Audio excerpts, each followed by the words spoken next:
So as a sort of personal finance series, we have been speaking to Delano Abdoll. He's a tax specialist and attorney from Tax Consulting SA regarding financial immigration, if leaving is something you're thinking about. Now, a recap: in our first episode, which centered on the definition of tax residency, he got into important information that you need to have in terms of what is a tax resident and what is not.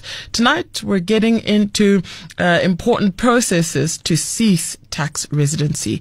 Here's part 2. Last week on the show, we got into what a tax resident is and how does one know if they are or are not a tax resident. And I think what was also interesting in the piece was you weighed in on how you're encountering some of the problems around this particular matter with South Africans who've immigrated quite frequently in your day-to-day runnings. So back to the topic at hand. If someone is leaving South Africa permanently or they intend on returning for retirement, what are some of the considerations thereof? So first off, thank you again for the opportunity.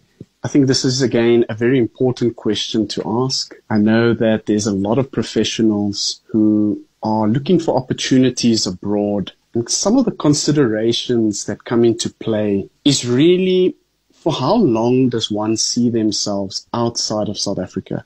And it's not a very easy question to answer.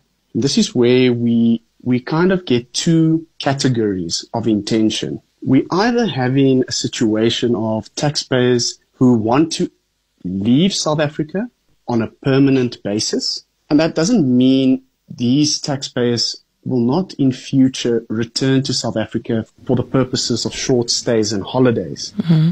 But for purposes of where they want to reside and where they want to live the rest of their lives, this will be abroad on a permanent basis. The other side is considering taxpayers who might have an opportunity to go abroad, and it's contingent perhaps on employment, as an example.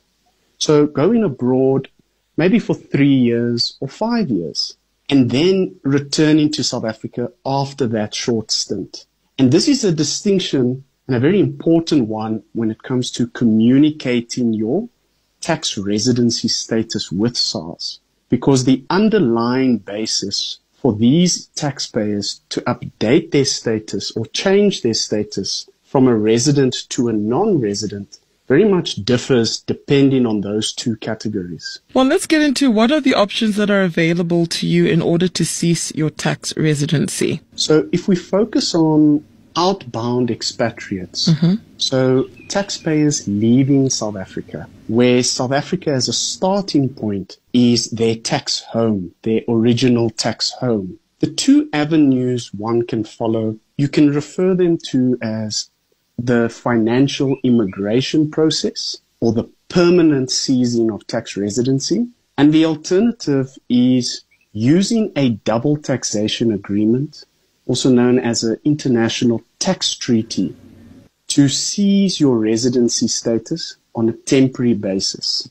Those are the two avenues you would consider. Just to clarify, importantly, one can have the financial immigration or permanent cessation process followed irrespective of what country they go to. Whereas using a double taxation agreement, this is very much dependent as a starting point whether the country these taxpayers are going to has such an agreement in place with South Africa. Jy luister na die OFM Sake Uur met Ole Bogeng. And on that note, it's time for me to wrap up. And like I mentioned, hand over to my colleague, Ashmond Martin. You heard Delano Abdoll at the end there getting to the processes to cease residency.